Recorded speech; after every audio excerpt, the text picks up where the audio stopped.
पत्रकारांचं स्वागत पण खाली बसून बोलते कारण मला ते माईक खाली आहे. सगळेजण आपण शॉर्ट नोटीसवर आलात त्याच्याबद्दल थँक्यू. थोडं लिफ्टमुळे हे झालं, सॉरी. 2 दिवसात होईल लिफ्ट. पण आज आपण जी पत्रकार परिषद बोलवली ती पुढच्या सोमवारी 27 जुलैला सकाळी आपले ग्रामविकास मंत्री माननीय जयकुमार गोरे साहेब हे आपल्या धाराशिव जिल्हा परिषदेला भेट देणार आहेत आणि मुख्यमंत्री ग्राम समृद्धी योजना ही जी फ्लॅगशिप प्रोग्राम आहे माननीय मुख्यमंत्री महोदय देवेंद्र फडणवीस साहेब यांची, खरं ती ऑफिशियल स्टार्ट त्याचा नंतर होणार आहे कारण त्याच्यात काही चेंजेस ते सांगणार आहेत. पण आपण तुम्हाला माहिती वेळोवेळी मागच्या पण पत्रकार परिषदेत मी सांगितलं की आपण यावर्षी निर्णय घेतलेला की आपल्या सगळे ज्या 710 गावं आहेत ती या मुख्यमंत्री ग्राम समृद्धी योजनेमध्ये पार्टिसिपेट करणार आहेत आणि त्यातले जे पुढे येणार आहेत ते शेवटी जे 25 गावं द्यायची असतात त्याच्यामध्ये मग आम्ही ती शेवटची गावं त्याच्यामध्ये इन्क्लूड करतील. माननीय मुख्यमंत्री महोदय साहेबांनाच या कार्यक्रमाला यायचं होतं पण ते म्हणाले आषाढी आणि म्हणजे नंतर घ्या, पण आम्हाला लवकर चालू करायचं होतं कारण त्याच्यातला एक पॉईंट जो आहे तो झाडं लावण्याचा वगैरे आहे आणि टी व्ही बंद करण्याचा, त्यामुळे आम्हाला लवकर चालू करायचं होतं म्हणून आम्ही हा कार्यक्रम माननीय गोरे साहेबांच्या अध्यक्षतेखाली घेतोय आणि पुढच्या ह्याला माननीय मुख्यमंत्री महोदय साहेबांना बोलवू. तर आपल्याला म्हणजे आपल्याला सूचित करावं किंवा सांगावं की माननीय गोरे साहेब येत आहेत आणि आपण मुख्यमंत्री ग्राम समृद्धी योजनेमध्ये याचं कागद आपण द्या सगळ्यांना प्रिंटआउट आणायला लागले तर त्याच्यामध्ये तुम्हाला माहिती आहे तसं आपले 710 ग्रामपंचायती म्हणजे ग्रुप ग्रामपंचायती धरल्या तर 670 गावं आपली पार्टिसिपेट करणार आहे. आम्ही GPDP प्लॅनमध्ये एक रिप्रेझेंटेटिव्ह म्हणून आम्ही तुळजापूर BDO साहेबांना बोलवलं आहे पण पुढच्या गावांच्या GPDP आराखड्यात सुद्धा आम्ही हे पॉईंट्स धरलेले. त्याच्यामध्ये इकडे या कुंभार साहेब त्याच्यामध्ये मूळ ग्रामविकास खात्याचं जर एक प्रमुख पॉईंट जर धरला तर 7 ते 9 आपण पूर्ण जिल्ह्यामध्ये मोबाईल बंद करतो आहोत. आपण प्रत्येक ग्रामपंचायतीला एक त्यांच्या GPDP मधनं तुम्ही बोलणार आहात BDO साहेब नंतर किंवा कुंभार आपण भोंगा बसवायला सांगितलं. आपण एक शासकीय अधिकारी म्हणजे अगदी CO पासनं खालपर्यंत म्हणजे वरूनच खाली चाललोय आपण. एक गाव आम्ही दत्तक त्यांना देणार आहोत, एक शाळा एकेका शिक्षकाला आणि केंद्रप्रमुख त्यांना आणि एक PHC उपकेंद्र म्हणजे प्रत्येकजण आमचे अधिकारी एक इन्स्टिट्यूट घेणार आहेत आणि ही सगळ्या ॲक्टिव्हिटीज तिथं राबवल्या जातात का नाही हे बघणार आहे. त्याच्यामध्ये पहिला मुद्दा आहे 7 ते 9 आमचा TV आणि मोबाईल बंद राहणार आहे आणि मुलांनी अभ्यास करायचा किंवा त्याच्या संदर्भातली ॲक्टिव्हिटी म्हणजे अगदी कलरिंग केलं गोष्टीचं पुस्तक वाचलं तरी चालेल पण TV आणि मोबाईल हा बंद राहणार आहे 7 ते 9 आणि याचा आम्हाला गावातल्या भरपूर पालकांनी त्याचं स्वागत केलं. दुसरी गोष्ट जी आहे ती प्लास्टिक बंदी म्हणजे चहाचे प्लास्टिकचे कप आणि पातळ प्लास्टिकच्या पिशव्या या आम्ही पूर्ण गावांमध्ये बंदी करतो. त्यांना प्रत्येक ग्रामपंचायतीला आम्ही 1000 रुपयाचं दंड राहावायला सांगितलं, त्यांना पावती पुस्तक छापायला सांगितलं. ज्या ग्रामपंचायतीमध्ये आम्हाला म्हणजे हे सगळे मुद्दे आम्ही ते सांगणार आहेत पण तुम्हाला आधी अवगत करावं म्हणून मी बोलते. 10,000 रुपये दंड त्या ग्रामपंचायतीला आम्ही लावणारे जर आम्हाला कुठं प्लास्टिक ग्रामपंचायतीला 10,000 आणि वैयक्तिक स्टॉल धारकाला 1000 रुपये दंड हा ग्रामपंचायतीने लावायचा आहे. पण सपोज मी किंवा कोणीतरी आपण गेला कोणी पण दाखवून दिलं की त्या ग्रामपंचायतीत प्लास्टिकची पिशवी सापडली तर त्या ग्रामपंचायतीला आम्ही 10,000 रुपये दंड लावणार आहोत. याचं लेखी या सगळ्या गोष्टींचं लेखी पत्र आम्ही CO आमच्या अध्यक्ष म्हणजे सईने पाहिजे तर कलेक्टर साहेबांच्या पण CO मॅडमच्या आणि आमचे कुंभार साहेब डेप्युटी CO आणि BDO हे GPDP मध्ये घेतली. दुसरी गोष्टी आहे की वृक्षारोपण आम्ही प्रत्येक गावाला टार्गेट दिलेलं आहे की आमच्या ग्रामपंचायतीमध्ये गावात येताना आणि काल मी कलेक्टर साहेबांची बैठक म्हणजे जाऊन भेटून आलेले की त्यांनी त्यांच्या DPDC मध्ये 35 कोटी रुपये झाडं लागवडीसाठी ठेवले. तर आम्हाला आता प्रत्येक ग्रामपंचायती मी मागे बघून बोलते कारण PDOने लवकर द्यायचं आहे, लॅटिट्यूड लॉंगिट्यूड द्यायचं आहे की कुठं आपण झाड लावणार आहोत. मेनली आपण गावात येण्याची जागा घ्यायची, सपोज 13 असेल तर 13 आणि नदीच्या काठीने ते सगळं द्यायचं म्हणजे तेवढे ते आपल्याला पैसे. आम्ही आमच्या GPDP मध्ये ग्रामपंचायतीच्या आमच्या निधीमध्ये पुढच्या वर्षी 16 वित्त आयोगात वृक्ष लागवडीसाठी पैसे ठेवले, बरोबर आहे ना व्हिडिओज आहेत कंपल्सरीली. तर ते करायचं आम्हाला, म्हणून आम्ही म्हणजे आम्हाला खरं म्हणजे 13 लाख वृक्ष लागवडीचं टार्गेट दिलंय, पण मी आता त्यांनी प्लास्टिकचे कप आणलेले. तर आम्ही जास्त वृक्ष लागवड नगर परिषदेत होता ग्रामपंचायतची घोषणा केली ना आपल्या फुलं आणतात त्याची त्याला सांगा. आणि तर ते करणार आहोत. आणि जिओ टॅगिंग करून ते झाड 3 वर्ष जगतंय का. आणि सपोज काल कलेक्टर साहेबांची हे दिली की जिथं जागा नसेल, बीडीओ साहेब तुम्ही बीडीओ साहेबांची सगळ्यांची VC घ्या, आता हे झाल्यावर मी नाहीये पण पावसाळ्यात लावून घ्यायचंय.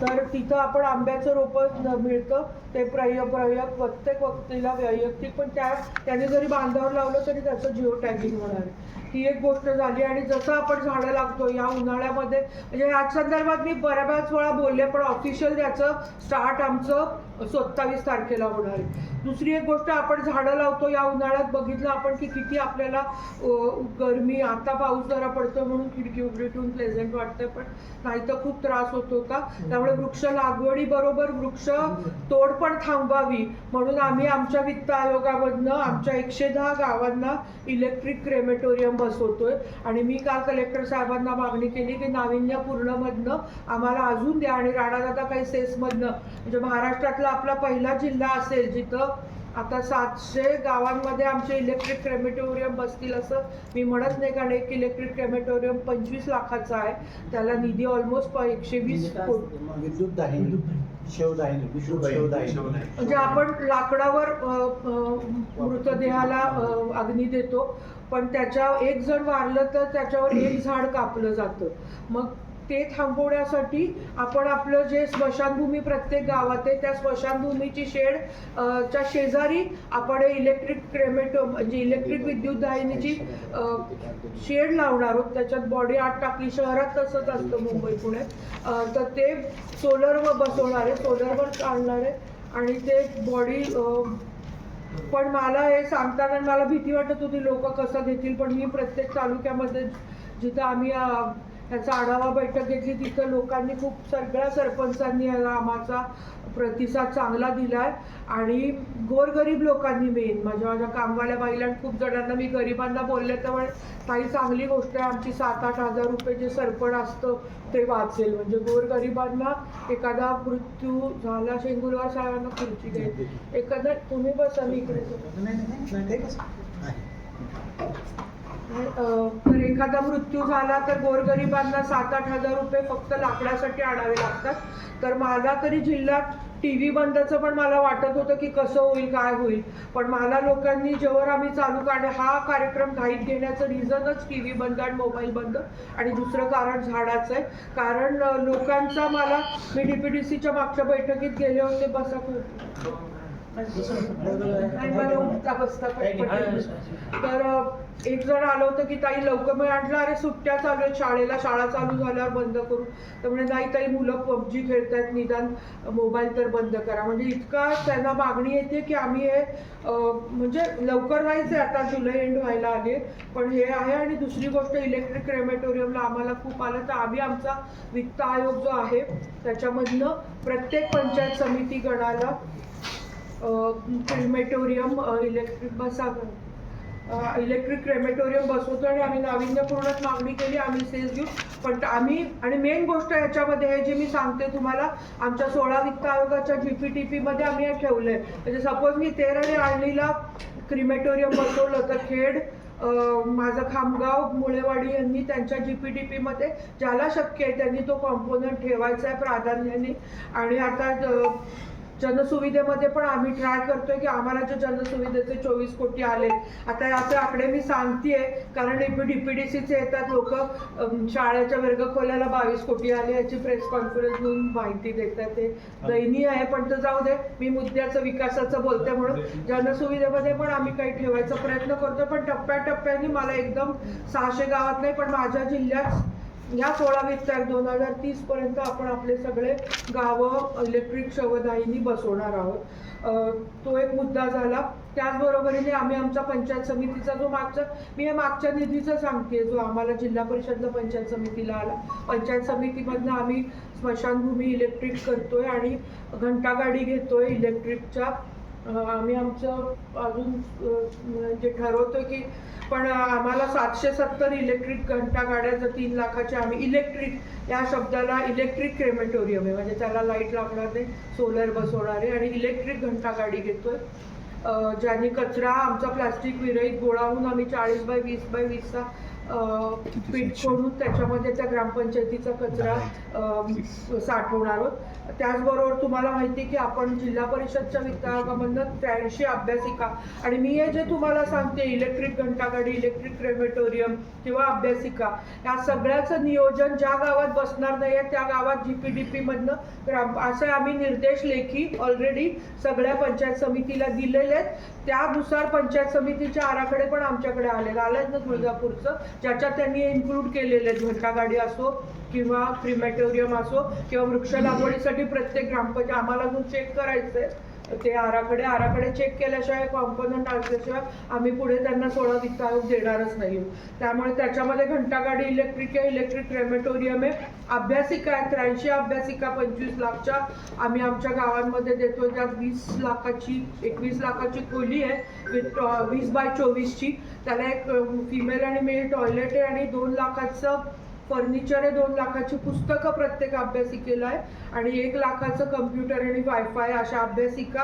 आणि त्यात सगळ्या स्पर्धा परीक्षेची आणि गोष्टीची आणि अगदी शेतकरी ॲग्रोवन आणि शेतकरी पुस्तकं, सगळी पुस्तकं. आमच्याकडे पण 2 कोटी रुपये आहे अजून पुस्तकं घ्यायला. असे एकूण 2 लाख × 83 म्हणजे 1,60,000 ऑलमोस्ट 1,60,00,000 एवढ्याची पुस्तकं आम्ही सगळ्यांना सेम सगळ्या अभ्यासिका, आणि प्लस आमच्याकडे 2 कोटी अवेलेबल आहे पुस्तक खरेदी करायला. असे 4 कोटीची पुस्तकं आम्ही अभ्यासिकेत देणार आहोत. 140 टॉयलेट ब्लॉक 15 लाखाचे ईच आम्ही आमच्या वित्त आयोगाच्या निधीमधनं बांधतोय. त्याच्यामध्ये 4 मी मागेच म्हटलं तर 4 मुलींचं 4 मुलांचं प्लस हँडवॉश स्टेशन प्लस पाणी लागेल इतकं बोर आणि पाण्याची टाकी आणि हँडवॉश स्टेशन हे त्याच्यात इन्क्लुडेड असेल. असं टॉयलेट ब्लॉक आम्ही 140 आमच्या 5वी ते 7वीच्या विद्यार्थिनींच्या शाळेमध्ये देणार आहे. आणि अजून 13 कोटी असं आम्ही आमच्या जिल्ह्यात सगळ्या मोठ्या मुलींच्या शाळांमध्ये तरी आम्ही आमचा हेतू आहे की प्रत्येक शाळेमध्ये टॉयलेट असावं. आणि आमचे आता शिक्षणाधिकारी आले नाहीत, मापारी साहेब आहेत, पण शाळा एकत्रीकरण केल्यावर आमची अंगणवाडी ते 10वी शाळा असणार आहे. त्यामुळे आमच्या प्रत्येक शाळेला टॉयलेट असेल असं आमचं नियोजन असणार आहे पुढच्या काळामध्ये. याच्यातनं म्हणजे हे प्रायोरिटी वाईज दिलं नाही, पण एक अजून मुद्दा महत्त्वाचा आहे की सांडपाणी ट्रीट करूनच नदीत सोडायचं. म्हणजे गटारीमध्ये पाणी आमचं टॉयलेटचं जायचं फक्त भांडी घासण्याचं किंवा युरिनलचं आहे, पण ते शौचखड्ड्यात ट्रीट करून मगच नदीमध्ये सोडण्यात यावे असे निर्देश आम्ही प्रत्येक ग्रामपंचायतीला GPDP त्याच्यासाठी पैसे ठेवायचे आहेत सांगितलं. आम्ही लेखी दिलेलं आहे आणि ते आम्ही उद्यापासून म्हणजे सगळ्या गावांना कंपल्सरीली करणार आहोत. त्याच्याशिवाय त्यांचा 16 वित्त आयोगाचा हे कॉम्पोनंट ठेवल्याशिवाय त्यांचं पाणी जर येत असेल तर आम्ही त्यांना 16 वित्त आयोग रिलीजच करणार नाही. म्हणजे तुम्ही म्हणाल हे सगळं कागदोपत्री फक्त बोलणार, बरोबर ना कुंभार साहेब? माझं झाल्यात शेंगोलवार साहेब, तुम्ही BDO साहेब बोला. प्रत्येकाला इलेक्ट्रिक घंटागाडी ते झालं. 1 दिवस ग्राम स्वच्छता अभियान राबवायचं आहे सगळ्या गावकऱ्यांनी एकत्रित होऊन, आणि प्रत्येक गावात एक बाग डेव्हलप करायचे. कारण आता मुलांचं आणि शहरासारखं जर गावाकडे चला म्हणायचं तर तेवढ्या सुविधा पण तशा पाहिजेत. म्हणून आम्ही जेव्हा ठरवत होतो की आमच्या वित्त आयोगातनं घंटागाडी घ्यायची का RO प्लांट, तर मला बऱ्याच बायकांनी, गोरगरीब बायकांनी सांगितलं, मी आवर्जून सांगते की ताई कचरा गोळा करा, आमच्या शेजारीच आणून टाकतात पाणी, काय आम्ही नळाचं पितो चांगलं येतं. त्यामुळे आम्ही घंटागाड्या घ्यायचं ठरवलं. त्यामुळे आता प्रत्येक गावात एक बाग डेव्हलप करायची सांगितले. ह्याचं नियोजन हे GPDP करणार आहे. आणि आम्ही पण आमच्या आता देवेंद्र फडणवीस साहेबांनी कालच GR आपल्यापर्यंत आला का मला माहित नाही कुंभार साहेब, पण जनसुविधेमध्ये बाग त्यांनी दिलेलं आहे, अभ्यासिका दिलेली आहे, जिम दिलेली आहे. त्यामुळे ह्याचं इन्क्लुजन झालं. आतापर्यंत फक्त स्मशानभूमी आणि रस्ता होता. आता आम्ही हे जे सगळं बोलतोय हे देवेंद्र फडणवीस साहेबांनीच जनसुविधेत इन्क्लूड केलंय, पण आपण आपल्या ह्याच्यातनं GPDPतनं करायचं. जेव्हा आपल्या GRE आपल्या या जनसुविधेमधनं आपण माझ्या मते तरी इलेक्ट्रिक क्रेमेटोरियमला आम्ही प्राधान्य देणार आहे, पण प्रत्येक गावात एक डेव्हलप करणं बाग, एक ओपन जिम आणि एक बंदिस्त जिम हे आमचं प्राधान्य राहणार आहे. हे झालं ग्रामविकासचं. महिला बालकल्याणचं गर्भवती आणि स्तनदा मातांना अंगणवाडीमध्ये जेवण देणं, जो आपल्याला पुढे येतो. आमचं हे प्रपोजल सरकारकडे गेलं, सरकारने ऑलमोस्ट, आणि मी आता तुम्हाला आधी सांगते कारण नंतर त्याचं श्रेय आलं की केंद्रीय विद्यालयासारखं दुसरे घेतात, पण मला काही घेणं देणं नाही. मग गर्भवती व स्तनदा मातांना आम्ही अंगणवाडीमध्ये जेवण देण्याचं गिरीसाहेब आले, आपलं प्रपोजल गेलं आणि त्यांनी तत्वता मान्य केलंय. फक्त ते या गडबडीमध्ये आम्हाला फॉलोअपला हे या आठवड्यामध्ये त्याचं आम्हाला GRE, पण आकांक्षित जिल्हा म्हणून आम्ही आमच्या लॅक्टेटिंग मदर्स आणि गर्भवती मातांना त्या पुण्याच्या ऐवजी आम्ही आमच्या अंगणवाडीमध्ये होल मील ज्याचा मेनू आम्ही ठरवून देणार आहे, पल्सेस आणि पालेभाज्यांचं. बरोबर आहे ना गिरीसाहेब? ते देणार आहोत. त्याचं प्रपोजल मंजुरीसाठी प्रत्येक अंगणवाडीमध्ये आम्ही TV कंपल्सरीली बसवतो आहोत आणि प्रत्येक अंगणवाडीला सोलर बसवतो. आम्ही एक निर्णय घेतला की याच्या पुढच्या ज्या आमच्या अंगणवाड्या असतील त्याला सोलर आमच्या जिल्ह्यात बसवल्याशिवाय आम्ही त्याला मंजुरी देणार नाही. आणि आधीच्या पण पूर्ण अंगणवाड्यांना गिरीसाहेब तुम्ही जरा बोला, आपण जे सोलर बसवून घेतो आमच्या सगळ्या शाळेला सुद्धा, आणि 4 खोल्या आम्ही दिल्या तर त्याला आम्ही सोलर कंपल्सरी एस्टिमेटमध्ये ठेवून, आज बांधकामचे आले नाही, म्हणजे सोलरवर कन्वर्ट करायचं. आणि ग्रामपंचायतीमध्ये ग्रामविकासामध्ये आमचा एक मेन मुद्दा राहिला कुंभार साहेब की आम्ही आमची प्रत्येक गावं ही सोलरवर कन्वर्ट करण्यासाठी त्यांना सांगितलेलं आहे. बरोबर आहे ना? व्हिडिओ बोललाय ना? आता शासनाचा GR आलाय की SC STच्या घरावर 100 युनिटपेक्षा कमी जर त्याचं 100 युनिटमध्ये पंखा लाईट होतोय, एवढं जर कमी युटिलायझेशन ऑफ पॉवर असेल तर त्याला 2,500 रुपयामध्ये सोलर मिळतोय. आणि ओपन आणि OBC लोकांना 5,000मध्ये सोलर मिळतोय.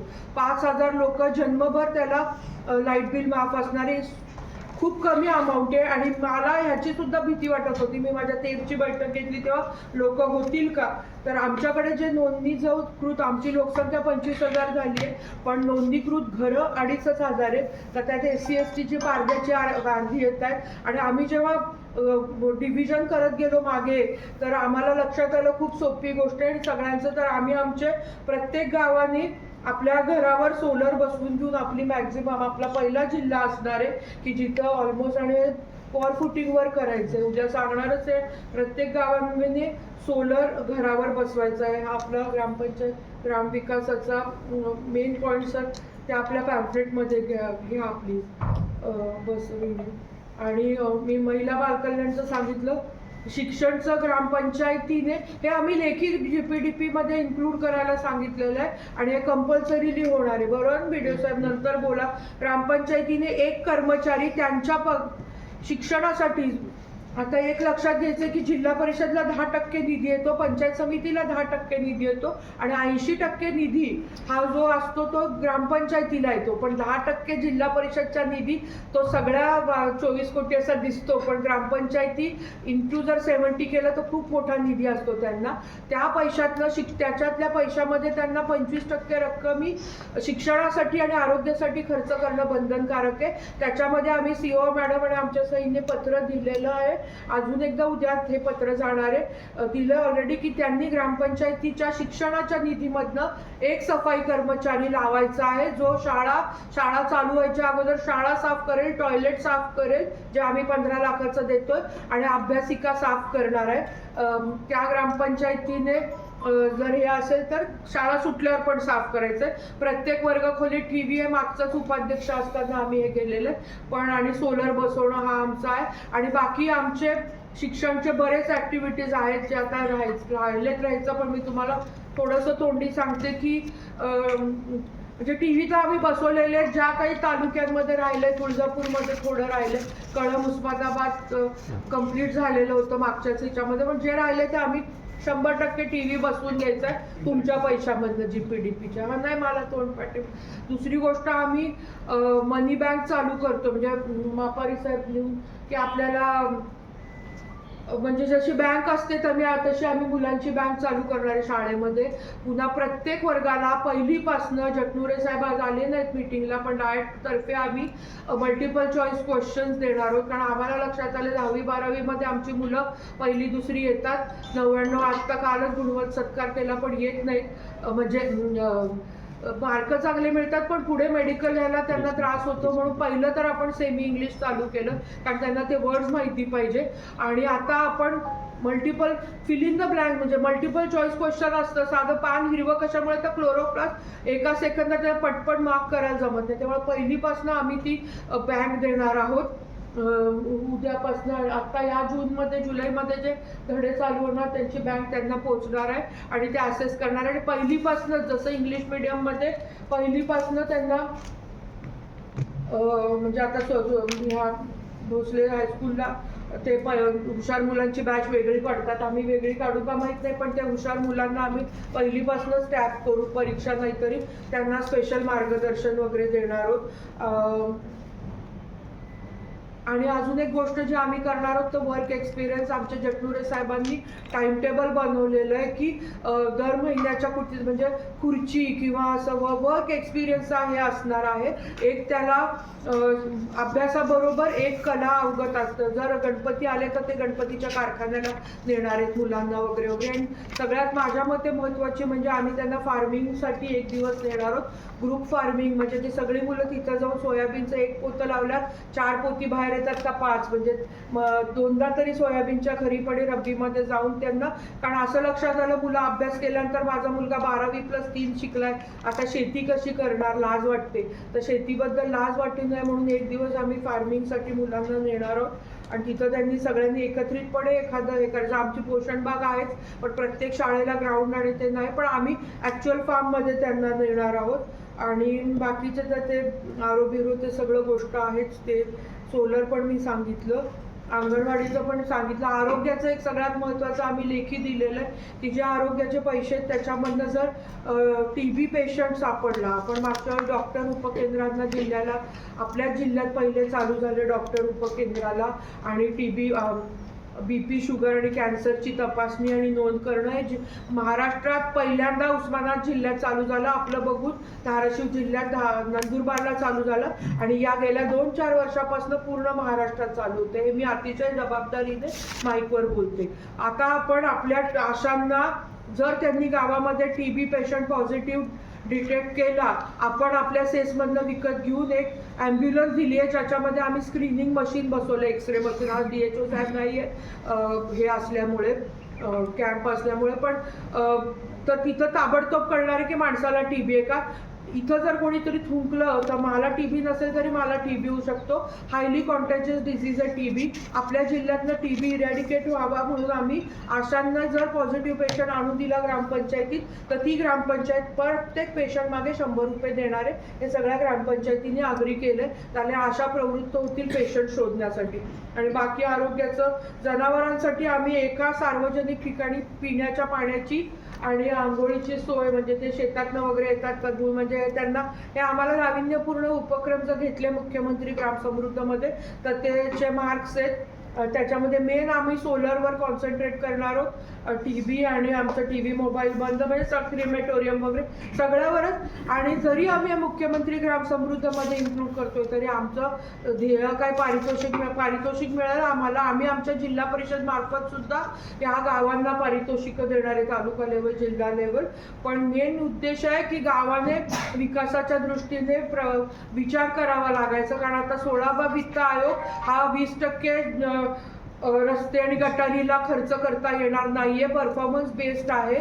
त्यामुळे परफॉर्मन्स जर चांगला केला, अशा काही ॲक्टिव्हिटीज केल्या, जेंडर इक्वलायझेशन वगैरे वगैरे, म्हणूनच आम्ही शाळा एकत्रीकरण, मुला-मुलींची शाळा एकत्रीकरण हा एक मेजर पॉईंट आहे आमचा. आमच्या सगळ्या शाळा आम्ही प्राधान्याने एकत्र करणार आहोत, म्हणून आम्ही याच्यात पार्टिसिपेट करतो. मी खूप बोलले पण तरी तुम्हाला काय काय होणार आहे. एक गोष्ट राहिली ग्रामविकास खात्यामध्ये, हे पण लिहून ठेवायला पाहिजे सर, की जर तेरमध्ये आम्ही घरपट्टी नळपट्टी भरणार आहे तर QR कोड असणार आहे. ते ग्रामपंचायतीमध्ये पैसे जाऊन द्यायचे नाही आहे. QR कोडनी, म्हणजे माझ्या तेरमध्ये 40 लाख घरपट्टी आणि नळपट्टी जमा झाली, पण त्यातले मग सरपंच खर्च करतात, कुठं झाली, कोणी दिले, आमच्या पैशाचं काय झालं, हा गोंधळच नको. मला जर माझ्या घराची घरपट्टी भरायची किंवा पाणीपट्टी किंवा वॉटेवर, तर मी QR कोडने ते पैसे त्या खात्यावर जाणार.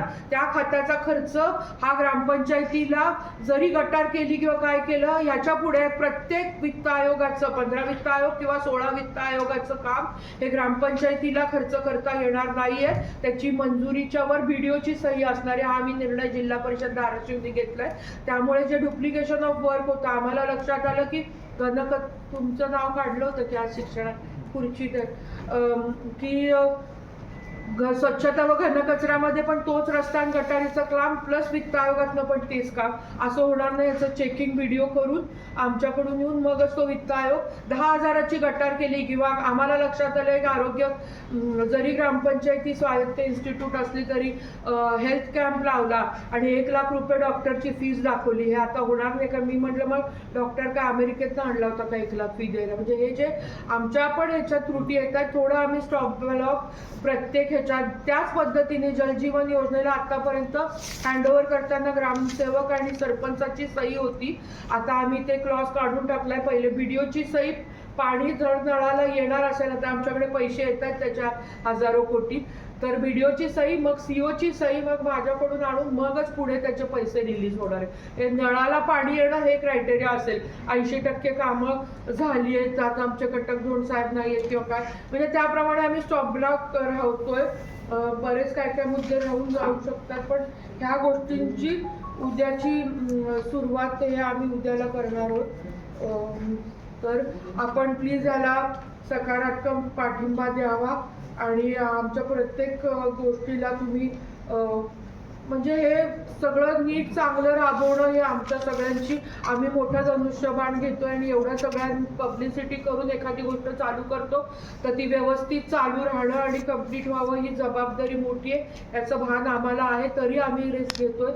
पण आपलं सहकार्य अपेक्षित आहे आणि ग्रामविकास मंत्री स्वतः आतापर्यंत कोणत्या जिल्हा परिषदला सोलापूर सोडून ते गेलेले, आधी तर इथं येतील आपल्या या बिल्डिंगला आणि मग इथं सगळ्या HODची भेट घेऊन मग छायादीपमध्ये 11 ते 12 कुठं का पुणे ठरवलं काय पण मला नाही माहिती मध्ये, पण एनिवे कुठंतरी मग ते सांगावं कशाला जर्मन अँगर वगैरे. बरं जाऊ दे, आपण नंतर भांडू. पण यांच्यासमोर ते येणार आहेत आणि आम्ही आमचा सगळा स्टाफ, कारण 5,000 आमचे फक्त शिक्षक आहेत, आम्ही 50% शिक्षक बोलवतोय, शाळा बंद नसो, पण प्रत्येकाचा सहभाग येथे लागणार आहे. म्हणजे साध्या प्रार्थना आम्ही 5 ठरवलेल्या आहेत त्या म्हणून घेणं, म्हणजे जयस्तुते किंवा शक्ती आम्ही देणार. हे काय नुसते प्रोग्राम्स नाही आहे, त्याच्याने आपल्याला म्हणजे हे खरंच महत्त्वाचं. त्यामुळे आमचा सगळं, आमचे ग्रामसेवक, आमचे सरपंच, उपसरपंच, आमचे शिक्षक, आमच्या आशा अंगणवाडी सेविका, CRP तर आहेतच, कृषी सखी, पशु सखी, आमचे सगळे BDO त्यांचे सगळेजण, कारण सगळ्यांनी घेतलं तर हे आपला जिल्हा, आम्हाला आपला जिल्हा मी म्हणते आणि आमचं टॅगलाईनच आपला काय आपला धाराशिव असं आहे. मला जरा मी ब्लँक आउट होते इथे. त्यामुळे हे आपली तुमची पण पत्रकारांची सगळ्यांची जबाबदारी आहे की आपल्या जिल्ह्याला आम्ही काहीतरी बदल करू इच्छितो आणि एवढी मोठी ही जी आमची म्हणजे स्टाफची किंवा काय म्हणतात त्याला आस्थापनेची ताकद आहे, ती जर चांगल्या कामाला आम्ही वळवली, चुका आणि कुठं कुठं गोंधळ होतच असतात, पण हे चांगलं घेण्याचं उद्या आपण सुरू करतोय. त्याला आपल्या सगळ्यांना निमंत्रित करण्यासाठी पत्रकार परिषदेत खूप बोलले, म्हणजे थँक्यू. पण तुम्ही आता त्या बोलत असाल कुंभार साहेबांचा प्रोग्राम आहे, तुम्ही एकदा या म्हणून नंतर सगळ्यांना सांगतात. आणि ज्या शाळेत CCTV आहेत त्या शाळेत CCTV बसवणे आवश्यक आहेत आणि ज्या शाळेत अगोदर CCTV लावले होते ते ऑपरेटमध्ये नाही, फक्त नावाला CCTV आहे, त्याला ऑपरेट कोण करत नाही. CCTV वेगवेगळे प्रकार घडत आहेत, लहान मुलींसोबत किंवा मोठ्या मुली असतील, मुलांसोबत जे प्रकार घडतात ते आपल्याला समजत नाही आणि जिथं नाही येते याच्या अगोदर मी सांगितलं होतं. नाही सर, CCTV मी आणि एक मुद्दा सॉरी राहिला, पण शिक्षणच्या ह्याच्यामध्ये आपण CCTV प्रत्येक शाळा, सॉरी माझ्याकडनं राहिला, पण तो कागद तुम्हाला सहीचा CO मॅडमचा मागेच आम्ही दिलाय, तो मिळून जाईल. पण की आम्ही दिलंय प्रत्येक ग्रामपंचायतीने आपल्या GPTP मध्ये प्रत्येक शाळेवर 5 तरी CCTV बसवायचे असं आम्ही लेखी पत्र दिलंय. आणि प्लस आम्ही सेसमधनं मागणी करत होतो आणि नाविन्यपूर्णच पण कलेक्टर साहेबांकडे मागणी करायचं पत्र द्या म्हणून मी खंदारे साहेबांना सांगितलं. पण आम्ही काय बरं विसरून गेले मी बोलायचं, पण आम्ही सेसमधनं मेन गोष्ट आम्ही प्रयत्न करतो सगळ्या पत्रकारांनी सांगते की सेसमधनं काय झालं संतोष, एवढं ऐकून थकलं तुला, तुझं गाव कोणतं, ते का दत्तक घेऊन का पत्रकारांना पण एक एक गाव देत नाही तर आपलं आपलं वॉर्ड डोक्यावरचे उरलेले केस पण निघून जातील असं खाली काम नाही ऐकायला नाही करून दाखवतो. ऐका, आम्ही आमच्या सेसमधनं पहिले तर आशा ज्या आमच्या 2000 आहेत, आम्ही प्रयत्न करतोय की ग्रामविकास सचिव DHO साहेब नाही, ग्रामविकास मंत्र्यांच्या हस्तेच, पण आम्ही आमच्या 2000 आशांना 5G मोबाईल देतोय आणि 2000 CRP आणि 2000 अंगणवाडी सेविकांना सुद्धा आम्ही 2,000 मोबाईल देतोय. हे CSR मधनं आम्ही मागवलं, कारण त्यांना फीड करावं लागतं. आणि आमच्या 61 आशाच्या ज्या आरोग्य सुपरवायझर आहे, सेविका काय म्हणतात त्याला, गटप्रवर्तक, सॉरी मी जरा ब्लँक आउट होत, तर या गटप्रवर्तकांना आम्ही स्कूटी देतोय, ती पण इलेक्ट्रिक. पण आम्ही सांगितलं त्यांचं आता जमलं तर हे परवाच्या कार्यक्रमात होईल. पण मी आज तुमच्या समोर सांगते आणि यावर्षी आम्ही आमचं कन्क्लुजन करू सेसमधनं आम्ही त्यांना देतो. त्यामुळे मे बी CCTV आम्ही, आणि माझं इलेक्ट्रिक क्रेमेटोरियमवर मेन आहे, पण CCTV आम्ही शाळेतलं बसवायला सांगितलंय, पण तो त्यांच्या निधीतनं आम्ही पण घेऊ, पण मे बी पुढच्या वर्षी घेऊ. आता आम्ही आमच्या मोबाईल, स्कूटी इलेक्ट्रिक आणि काय बोलले आता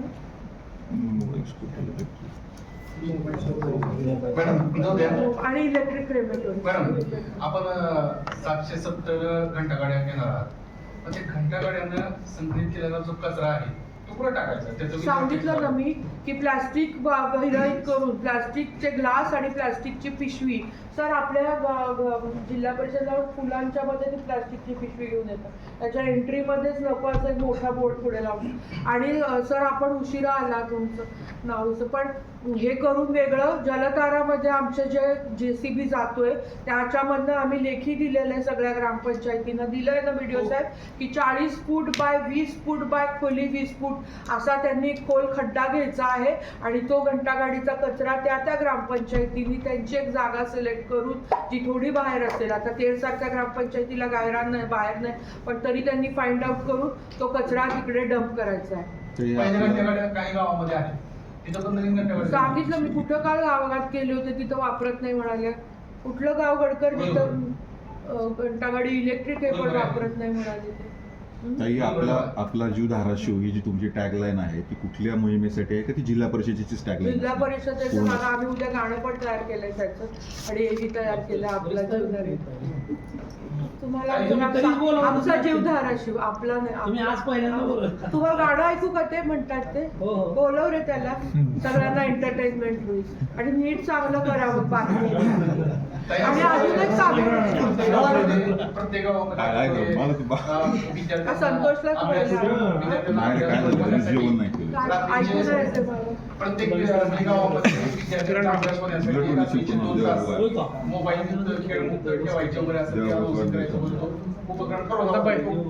नाही सर आपण उशिरा आला, तुमचं नाव विसरले. पहिलेच मी ते बोलले की 7 ते 9 आणि हे कार्यक्रम आपण CM साहेब स्वतः यायचो होते. मी उगाच अशी बोलत नाही बाकीच्यांसारखं, पण आपण हा कार्यक्रमच लवकर घेतोय कारण 7 ते 9 TV बंद आपल्याला जून पासून करायचं होतं, पण आचारसंहिता स्थानिक स्वराज्याची होती म्हणून. 7 ते 9 माझ्या ह्याच्यात पहिला जो कागद मिळाला पहिलाच तो आहे की 7 ते 9 TV मोबाईल बंद, भोंगा वाजणार. आणि एक आम्ही CO पासून खाली त्यांना एक गाव दत्तक देतोय आणि त्यांनी ते राबतंय का नाही आणि मी कडक याच्यामध्ये बघणार आहे. म्हणजे थोडंफार होईल, पण आमची मुलं चुकल्या करतात. शाळेमध्ये पण आम्ही टीचर्सना बैठक घेऊन सांगितले मुख्याध्यापकांचं की जर कोणी कंप्लेंट केली वर्गात की ह्याच्याकडे TV चालवतात तर त्याचे पेरेंट्स बोलवून घ्यायचे आणि ओरडायचं की 7 ते 9 भले त्यांनी अभ्यास न करू, कलरिंग करावं, गोष्टीचं पुस्तक वाचवावं, पण त्या टायमामध्ये त्या गावात TV आणि मोबाईल हा बंद राहील. हे पहिलं आहे आपलं. अजून प्लास्टिक बंदी आणि बाकी सगळं मी बोलले. तुमचं नाव परत बोलत नाही बाकी कंटाळते. शाळा एकत्रीकरणाला बऱ्याच गावचा विरोध आहे. नाही असेल विरोध मी करणार. वृक्ष लागवड आपण एका आमचे जे आहेत 83-63 तर ते झालेत आणि त्याच्या पुढे मी सांगते माझे शिक्षण अधिकारी साहेब माझ्यावर चिडतील पण आणि तुमचा सपोर्ट पाहिजे ना. हे शिक्षक मी माझ्या सगळं मी बोलताना बोलले सगळ्या शाळा मी माझ्या परिषदचं मॅडम काय?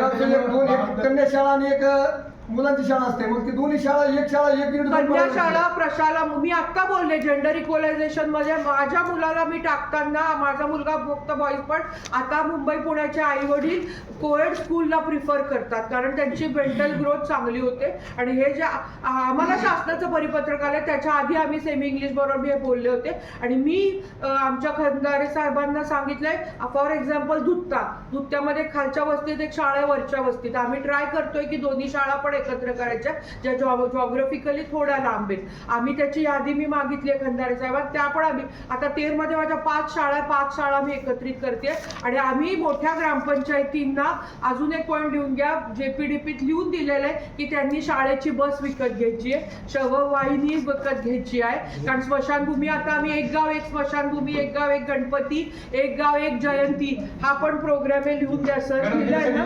त्याच्यामध्ये आम्ही स्कूल बस आम्ही विकत घेतोय माझ्या 1 कोटी रुपये येतात आणि आता 16 वित्त आयोगामध्ये 1,30,40 लाखापर्यंत जातोय मला 10-15 लाखाची बस घेता येते. आता शाळा एकत्रीकरणामुळे 70 शिक्षकांची पदं उडणार आहेत मॅडम. असू द्या आम्हाला खूप बऱ्याच शाळांमध्ये शिक्षक नाही आहेत आता आम्ही नवीन 140 भरतीचं काल पोर्टलवर किती सर 143 145 नवीन BSc झालेले शिक्षक माझ्याकडे येत आहेत. या किती येतील कधी येतील सर? एकत्रीकरणामुळे विद्यार्थी संख्या कमी होणार नाही का मॅडम त्याकडे जिल्हा तर मगाशी परिषद आपण नाही होणार सांगितलं बघा तुम्ही. तर मगाशी आपण सांगितलं की 13 लाख वृक्ष लागवडीचं टार्गेट आहे. एकच मिनिटात सांगतो सॉरी प्लीज नाही, बेटा नाही. त्यांच्या एका प्रश्नाला मला माझ्यासाठी तो अभिमानाचा म्हणून मी बोलते. आम्ही यशोदाला ट्रेनिंग गेलो होतो तर कोल्हापूर सातारा सांगली पुणे माझ्याबरोबर होते त्या ट्रेनिंगमध्ये अध्यक्ष तर त्याच्यामध्ये त्यांनी सांगितलं मी खूप शिक्षणाबद्दल बोलत होते जिल्हा परिषद त्यांच्यासाठी तर सर आपल्या धाराशिवमध्ये 92,000 विद्यार्थी होते मागच्या वर्षी त्यावर्षी मी शिक्षण विभागाला टार्गेट दिलंय 1 लाखाच्या वर